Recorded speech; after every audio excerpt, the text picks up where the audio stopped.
Alrighty, what else do we got here? Oh yeah, so I got another piece of this Crepe Myrtle that I made the box from the other day. And again, it is really curly, so I'm excited to turn something from it. Unfortunately, it has this bark inclusion where two trees grew together. You can see a pith here and here, as well as here and here. And there's no cracks there that I can see. Oh, maybe there's one. Anyway, I'm afraid this would fly apart on me if I turn this on the lathe. So what I'm going to do is I'm going to cut this out and glue another piece in there.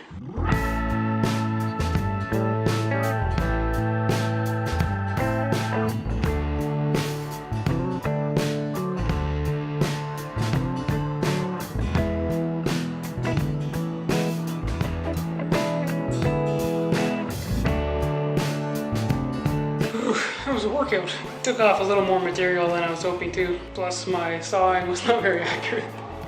Oh well, I'm just gonna sand this flat, but first let's see if we can find a good piece of wood. Let's see what we got here. Well, it's a nice thick piece, but it's light, almost the same color as the other wood, so I want something with contrast. That is a different color, but not as dark as I'd like. I don't think I'm gonna use this walnut, but I've got a piece of Wenge, I think. Very heavy, dense. I think this will work nicely.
I ended up finishing this with an oil-based finish. It turned out really, really nice. I don't know if you can see the chatoyance in that wood, but it's really curly.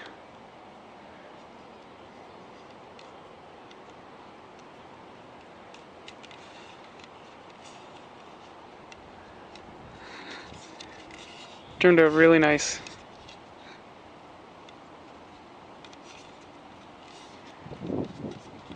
And there's more wood where this came from in Cammie's garage.